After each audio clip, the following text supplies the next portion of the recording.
Some of the most famous wrestlers of all time are built around crazy gimmicks, but oftentimes gimmicks that skirt the line in one era find themselves on the other side of it when we look back in retrospect.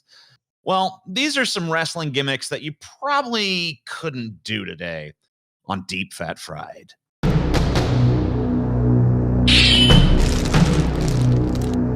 Deep Fat Fried!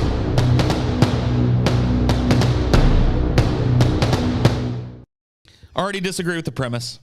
Disagree with the premise. I think they could do these gimmicks. Maybe some of them might go over the line. I don't know all the ones you're going to cover tonight, but yeah, I just think that fucking McMahon won't do these gimmicks. He's too pussy. Yeah, I mean, it's just like, it's not that you couldn't do them at all. It's just that if you did, you definitely cost yourself like some sponsorships and things of that nature, you know? Fuck them.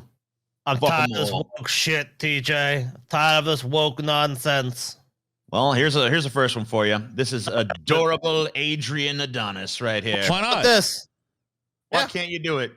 What's wrong with him? He's fucking beautiful. I know, yeah. He's a gorgeous man. Like, what are you going to claim? Are you going to claim that he what? Like right, the way he dresses or whatever? Like, what's the problem? Yeah, I mean, like this should be more acceptable than ever, right? Keith Adonis Frank wrestled in WWF, AWA, and New Japan as adorable Adrian Adonis. His over-the-top gay/sissy gimmick was actually created by accident.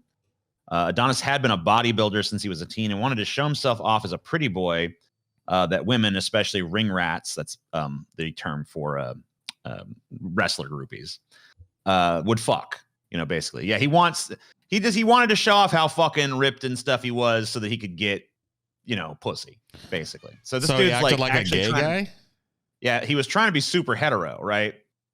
So he accentuated his physique by posing and stroking his hair. Basically, he's trying to come across as like this heartthrob, right? Right. But in the process, it comes across as super gay.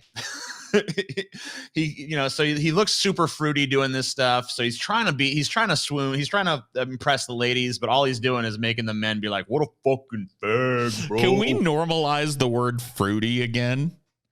Maybe. Because I'm pretty sure I'm pretty sure that one is pretty good. That's a good one. You can say whatever you want, Paul. You can say whatever you want. Free speech. Free damn speech right there. I like free damn speech. I'll just put out some videos of me sucking a dick or whatever, so then people know, like, I can say whatever I want. Oh, it's okay. You can say it. He can't say that. It's like, here's a picture of me sucking a dick. It's like, oh, I guess you could say it. Would you like to reconsider what you just said? What if you just like blew a dildo? Would that prove that you're gay? If you deep throat it far enough, maybe.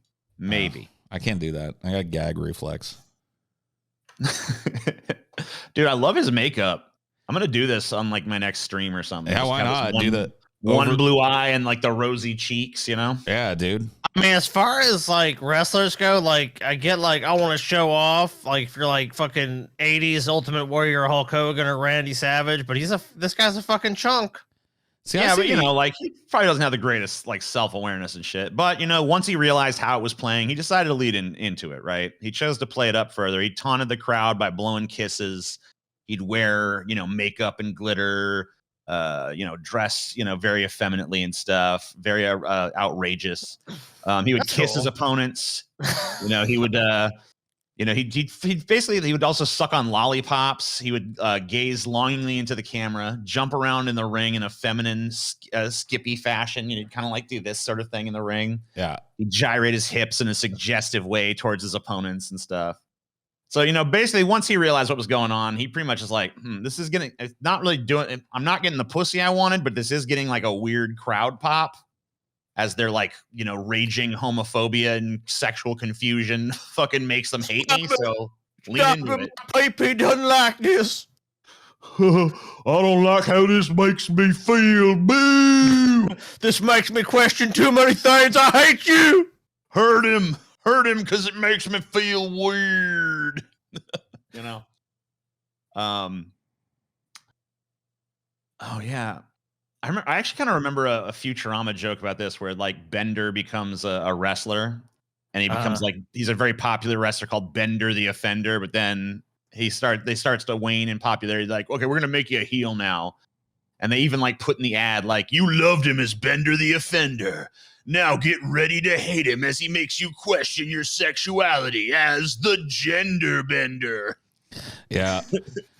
You know? I don't know, man. And I think there's that's basically two what this guy ways. was going with. I think there's two ways to look at this shit, man. Yeah. There was zero representation for gay men or True. you know, any kind of like queer lifestyle in TV at all. Uh-huh.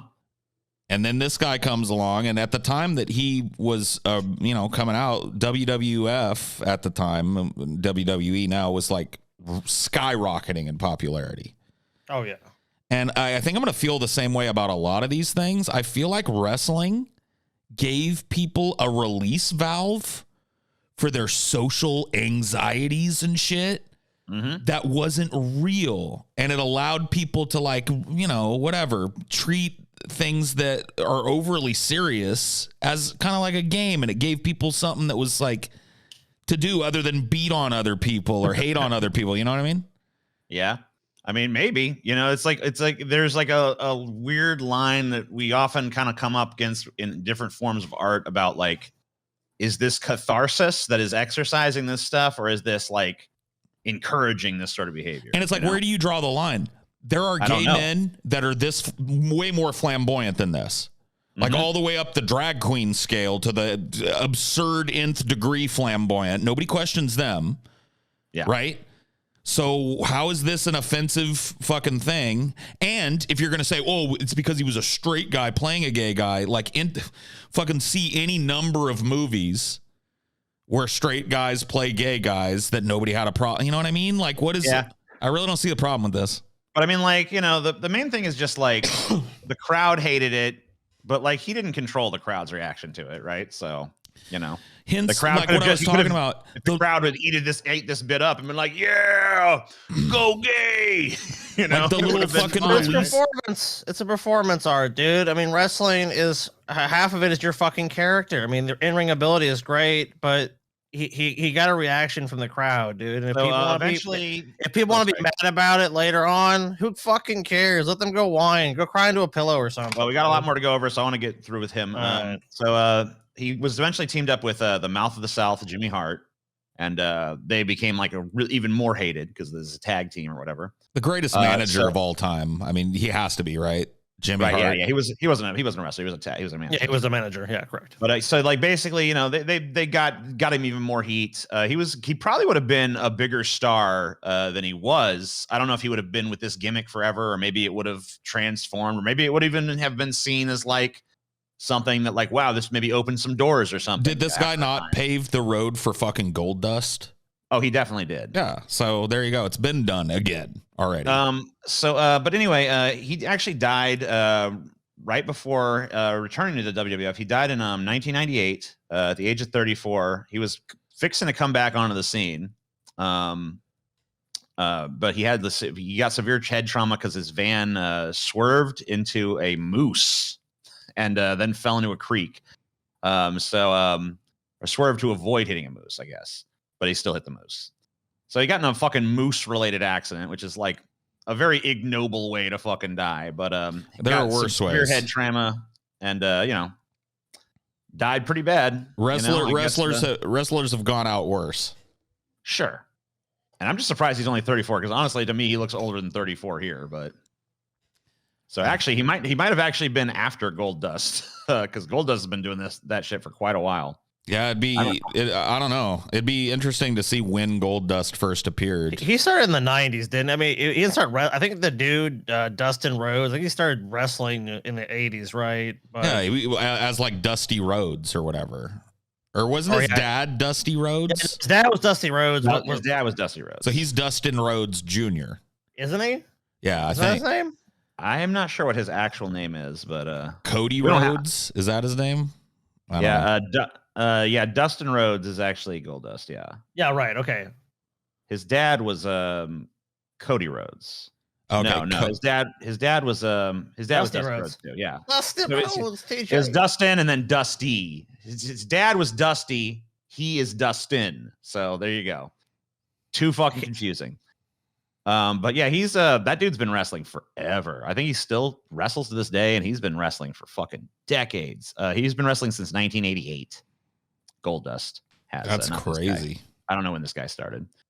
Anyway, that's just another picture of Jimmy Hart back there too.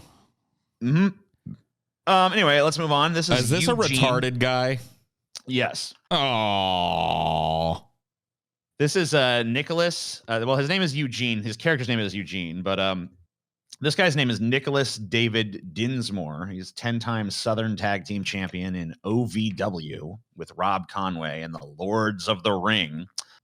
Also, record-holding 10-time OVW Heavyweight Champion. Vince McMahon must have given the guy a good gimmick, right? Seeing that he's so experienced. Nope. He debuted on April 5th, 2004, episode of Monday Night Raw as Eugene, the overly excited special needs nephew of Eric Bischoff. So basically what I'm hearing from this is he pissed somebody off, probably McMahon. Like he said something in a meeting that rubbed somebody the wrong way, because now that I've learned how McMahon is punitive with these types of fucking jobs, like if somebody gets one of these really low end jobs, it's because he feels like he was disrespected or the person is a piece of shit for some reason or whatever. So he was definitely on the bad side of management to pull this one. Yeah, so he was placed under the care of Sir William Regal. Eugene wrestled for WWE for many years, where he feuded with the likes of Kurt Angle, Triple H, Umaga, Randy Orton, and the Great Khali. After being released from WWE in September of 2007, Nicholas wrestled under the same gimmick, but with the name Gene instead of spelling it the proper way. So this guy got fed to people who were in like the top of the card, basically. So these days, he mainly performs for Juggalo Championship Wrestling. He's currently on his farewell tour. He's pretty much at the end of his career at this point. I guess no. Have the same gimmick still?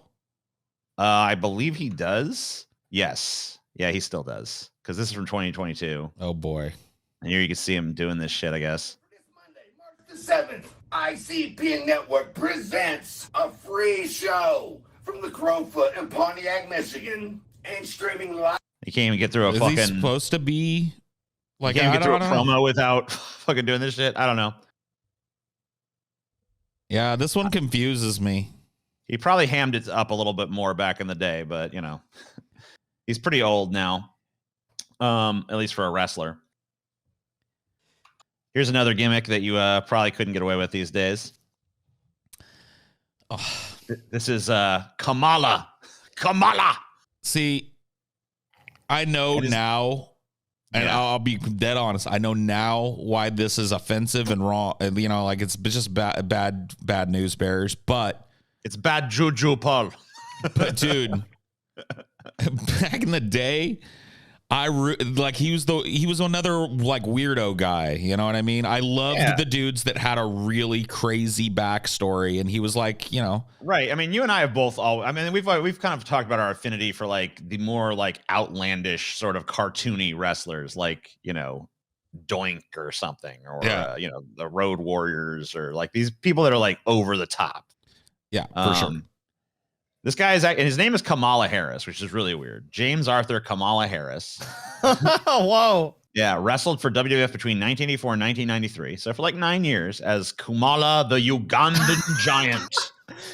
Oh my God. He wrestled barefoot. He wore only a loincloth. His face was painted with war paint, and 2 stars were painted on his torso. He was unable to speak English and was said to be a cannibal. During his entrance, Kamala wore an African mask and wielded a spear and shield.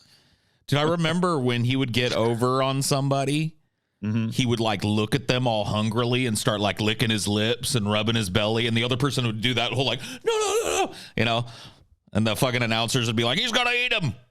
Get somebody in there. He's gonna fucking eat him, right? I love it. It's just so absurd. Oh, Jesus Christ, why? It's so absurd. You know what I mean? Like, you know where he's built. You know where he's billed from? Uganda, the jungles of Africa. Yeah. I mean, Kamala normally had a masked handler in safari clothes named Friday. This role was interchangeable. Many people took on the role of Friday. Women feared Kamala, and their children would cry if he got too close to them. Men usually shouted racial slurs at Kamala and threatened to kill the animal. So, like, people were definitely like, "You fucking N-word, boo," that kind of shit. Yikes. James was actually from a small town in northern Mississippi. Not only could he speak, but he wrote, performed, and produced his own music, writing over 100 songs. Sadly, James Arthur Kamala passed away on August 9th, 2020, due to complications from diabetes, COVID-19, and ultimately cardiac arrest. Damn, dude. Some on social media celebrated his death when his death was announced because they believed it was actually Vice President Kamala Harris who had passed away. Oh, God. So, like, basically, some people heard, like, Kamala Harris died. They're like, yes, fuck that bitch. She's dead. Dude, people. Rotten hell, bitch. We're Thus ever unto Democrats. We're a fucked up country. Yeah. Yeah, I don't know, man. We're pretty good. Yeah, We you're got probably right, though. The, like, absolute savage from darkest Africa who wants to eat people is probably, you're not going to see that one again. You're probably not I gonna give see you that one. I'm willing to say this one is dead. How about Akeem the African Dream? Um, Wait a minute. You might notice something when you're looking at him here, like, I mean, look, I don't want to judge someone's ethnicity just based solely on appearance, but he doesn't appear, or he's not, he doesn't appear to be black. Is he saying he's South African? What is he saying? No. So here's the story. All right. So George Gray debuted in WWF on May 12th, 1987. He was under the gimmick, the One Man Gang. His gimmick was just he's a generic tough guy. And it wasn't going over. People are just like, who cares? So Vince McMahon is like, this sucks. I'm going to give you a new gimmick. And this is his new gimmick right here. Yeah, there you go. On September 24th, 1988, Mean Gene Okerlund ventured into the American ghetto that was dubbed the deepest, darkest parts of Africa, where he met the one-man gang's manager, Slick. Slick explained to Gene that the one-man gang is actually African, a black man trapped in a white man's body. So he's the first trans-racial wrestler. So there you go. representation? Right? Maybe? I don't know. That time will tell on that one. The one-man gang would now be known as Akeem the African Dream. Tribal Africans chanted and danced around a garbage fire when suddenly Akeem appeared with a boombox over his shoulder playing hip-hop music. Akeem began to cut a promo in jive black accent and started to gyrate his body. Gene Okerlund proceeded to run from the African savages that he believed were going to eat him as he hailed a cab. You know how it is. I mean, like, it's not even subtle. No, I mean, well, hey, subtlety ain't the thing when well, not with 80s and 90s wrestling. Yeah, I'm pretty sure this one's not coming back. Would it work the other way, Scotty? If they did like a white man trapped in a black man's body as a gimmick? Yeah, I don't know. Maybe. I don't know. Steve Jones, the Midwestern black, or whatever. And hi guys, it's me. George Gray wrestled as Akeem for many years. He had the big boss man as his tag team partner, feuded with Hulk Hogan, Macho Man, all the big wrestlers of the day. He eventually returned back to the one-man gang persona in March 5th, 1991. After retiring from pro wrestling in the late 90s, he worked as a prison guard for a Louisiana state penitentiary. That's good. Can you imagine if you were a prisoner and you got your ass beat by Hakeem the African Dream, dude? Oh, shit. Yeah, no. That doesn't sound good. Okay, so this guy, I don't know what's going on here. This is a terrible gimmick, dude. Yeah, this is I'm a dork, I guess. I don't know what's going on. Like a yuppie. Yeah, yuppie. Oh, this is actually what Paul was just talking about. It's a what? It's not black. I mean, he's not black, but he is Hispanic. So this is Chavo Guerrero Jr., the nephew of Eddie Guerrero. He wrestled for WWF, WWE beginning in May of 1996. Frequently team up with other Mexican wrestlers and his uncle, Eddie Guerrero. and Rey Mysterio, and it's etc. He was very proud. He had like, Mexican heritage thing. But in June of 2005, Chavo denounced his Hispanic heritage in favor of, quote, the Anglo-American way, becoming Kerwin White. Kerwin White's persona was that of a middle-class conservative white man. He dyed his hair blonde and would drive to the ring in a golf cart. He would make racist remarks towards wrestlers of color and had a signature catchphrase, if it ain't white, it ain't right. Wow. Okay, so that supremacist character. I mean, I fucking miss old wrestling, dude. I would still be watching this shit if it was like this. You know what? That's the fucking problem. We're all going, you can't do that. So, wrestling back in the day probably couldn't. Do you think? I mean, that was not that long ago. I mean, it used to be that it wanted to piss you off a little bit and like press some buttons to like make you interested. But now it's like, don't press my buttons. I'm very sad. That's what I'm saying. Dude. You know what? We're wrong, dude. All these things should be brought back immediately. I mean, I don't know. Kamala, I think, can Kamala stay. can probably stay in the path. The No, other ones, I think you could fucking still. I loved it, dude. And look, I don't want to step on somebody that you're covering or whatever, but they fucking like used to push people's buttons when there was war going on. You know what I mean? They like capitalized on that and fucking had characters that kind of were stand-ins for America versus Iraq or America versus fucking Iran or whatever the fuck. You know what I mean? So. And there's really nothing like that anymore. We've gotten all so self-serious that we can't fucking just be entertained by the absurdity of it all anymore. I agree with you. So on September 26th, 2005, White hired Nick Namath to be his caddy. Nick would eventually become Dolph Ziggler, by the way, who has, since won numerous WWE titles, but never really kind of quite got to that A-list status, just kind of like a B-lister for life sort of thing.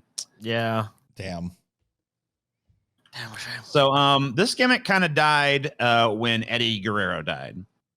So once Eddie Guerrero died on November 13th, 2005, the Kerwin White gimmick was pretty much completely scrapped, as it was deemed to be like disrespectful to Eddie Guerrero's legacy and would be like in poor taste for it to continue or whatever the fuck.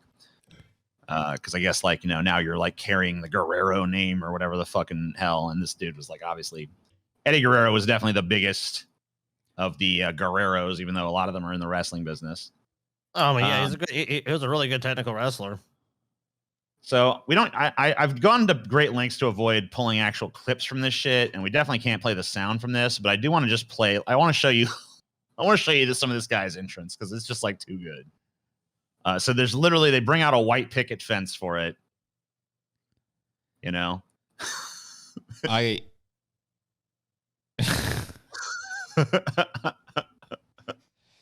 just, yeah. Was it the eyebrow thing? Do white people, is that a white person thing?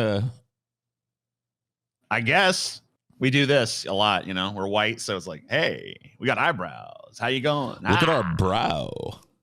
Look at my eyebrows. I could get away with 5 seconds of this, right? Isn't that the rule? 5 seconds? I want to hear 5 seconds of this shit. Yeah. I pass my picket fence. Okay. I like the fucking little like limp hand wave he gives, like, hi. How you doing, neighbor? I'm a white guy. It's just president of the HOA. Oh, what are you planning there? Did you get the HOA's permission? It's like, it's shit like that. I'm just a white guy chilling in the suburbs. La da da, I'm Kerwin White. I mean, okay, if it's offensive though, like who to? You know what I mean? Like who's it offensive to, really? White people trapped inside of Mexican people? Like if you're a genuine white person trapped inside of another race's body, you would be pretty offended by this. Oh yeah, it's like you're making light of my condition. But other than that, I really can't imagine a way to be offended by this. Yeah, so I mean, no, I think it could still happen. Muhammad Hassan. Okay. What's offensive? What? Wait a minute. Muhammad Hassan. Isn't that the guy's name? Muhammad Hassan. Mark Julian Capani is a wrestler of Italian descent. So no. No, he's not.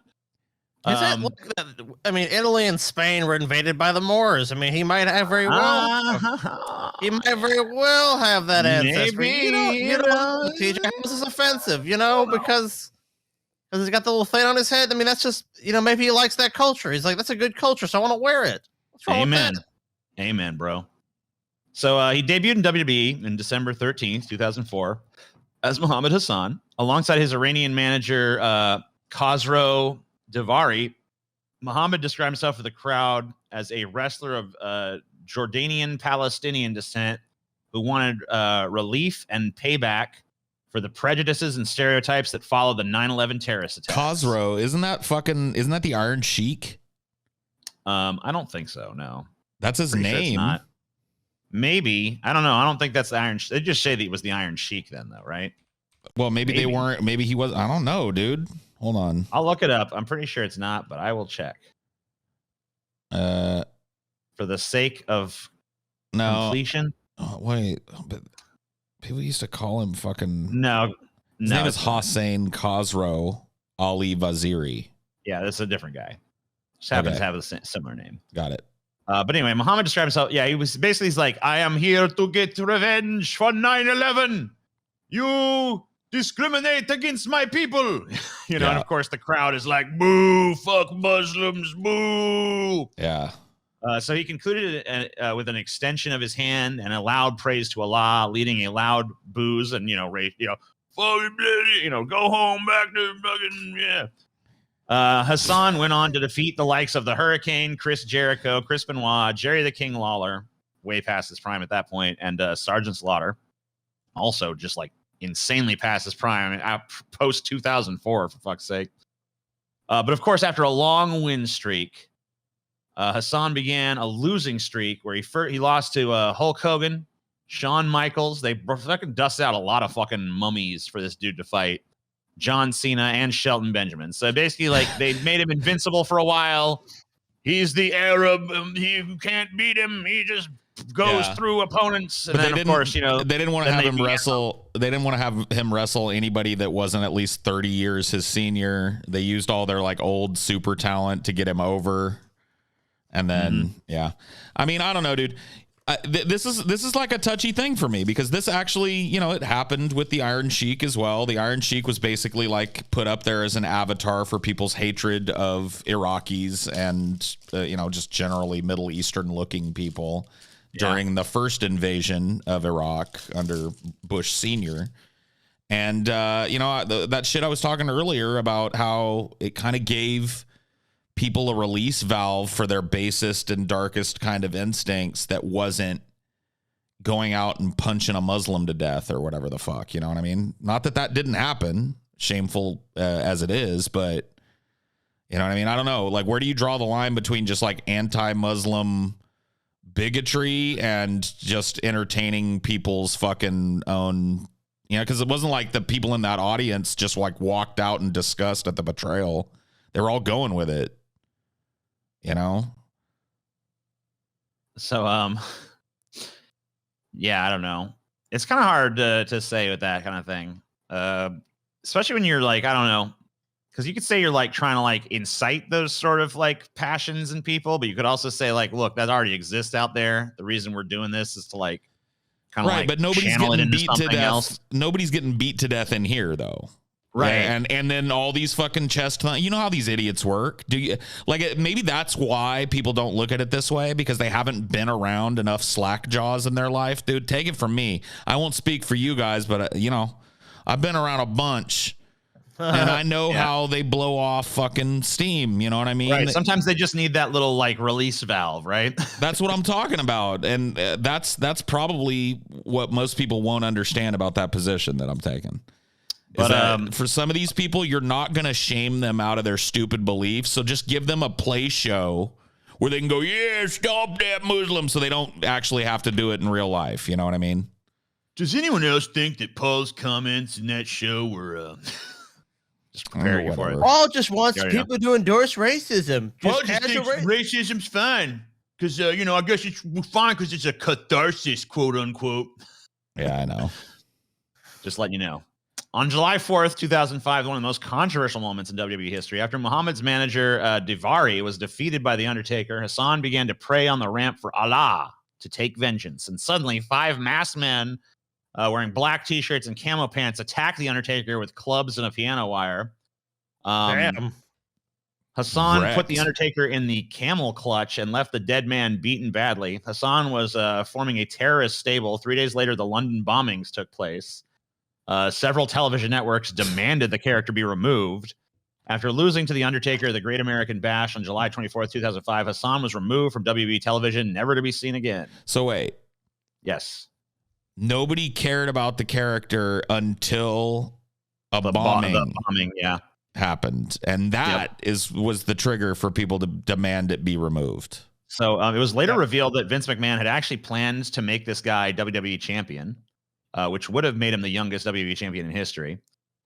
He would have lost the belt, of course, to John Cena. Wow. So Vince McMahon had this whole plan where he was going to put the championship belt on this guy, make everyone fucking nuts, and then, of course, John Cena will come and defeat him for America. So Mark Capani is currently the principal of Fulton Junior High in Fulton, New York. Well, there you go. Yeah, he's now just a high school principal. Dude, do people do his students have got to know, right? Oh, I mean, of course they know. It's like, yeah, I used to be a racist stereotype on television, but now I'm a high school principal. So Oops. So here he is talking about the terrorist angle against the Undertaker. So we filmed the segment. Obviously, I'm never going to beat the Undertaker on my own. I'm going to have a lot of help to beat the Undertaker. We filmed that segment where we had a bunch of men in masks. One of them was Val Venus. And they came out after Shawn wrestled the Undertaker and got destroyed, and then they came out and beat the Undertaker down. I choked him out with piano wire, and then they carried. And this again was what I had said earlier, how the character started out as a very truthful representation of what was happening in the United States. Well, in the WWE or in any business, when you're getting heat like that, or when you're getting results, you turn it up and you go to the next level. And so that character was continuously dialed up to become more radicalized. And more fundamental in his beliefs and in the way that he reacted and acted. And so we carry Shawn out martyr style. SmackDown was filmed on a Tuesday, went from live to tape or tape to live, whatever it is, tape to live, live to tape, on a Thursday. The London bombing took place Thursday morning. WWE made the decision to air the segment in its entirety with a crawler in the United Kingdom. And they did have the option. They could have cut it out, but at that point it was ready to go. And so the segment aired, and after that it was really just a shitstorm of pushback from my god, dude! Everybody. I mean, that's so bad. Every violent fucking movie in the country. Did the media not fucking salivate and cover This is that too all over similar the to world? real things now. Don't do it. Don't do it. Yeah, this need. The TV show did this. Like, what about all the fucking violent movies that people can rent anytime they want? Like, they shouldn't watch those things either. Yeah, but Scotty, like, it was just too close for comfort by then, too close for comfort. Maybe Too that's close for comfort, bro. Maybe they should be shaken out of their fucking apathy then. Where if a representation that's fictional disturbs them that much, they should question their lives a little bit more, because it's nonsensical. It's a fucking fictional fucking thing. It's a wrestling bit. A guy comes out, that's his gimmick. Like, you can say the gimmick is racist and you don't like the gimmick or whatever you want, but like, if it's, as long as it exists, you can choose to watch that or not watch that. I mean, You don't want to watch it, don't watch it. I'm trying to keep in mind here, and I think everybody else should too, that we're talking about fucking wrestling, dude. Right. It's a big fucking clown show. You know what I mean? A big, just like social commentary fest. With all of the drama played out between two big old sweaty dudes having a fake ballet fight in the middle of a fucking ring and shit. Like, guys, there's a sword attack today, so we've asked Medieval Times across the country to shut down and not have their dinner theater because this guy, it's just too soon. He went on a rampage. He stabbed several people with a sword. He dressed up in a suit of armor and he massacred those people. And I just think that it would be in poor taste for medieval times to stay open. Yeah. In light of these tragic events, bro. In light of the 10,000 shootings that happened today in America, we're going to ask the Fox Corporation to cancel its upcoming rerun of Tango and Cash, okay? There's a little too few many guns in it, you know? It's like, come on, whatever. I don't know. People are too sensitive nowadays, blah, blah, blah, blah, blah, pussies, yada, yada. Thank you. That's basically it. That sums it up. That's good.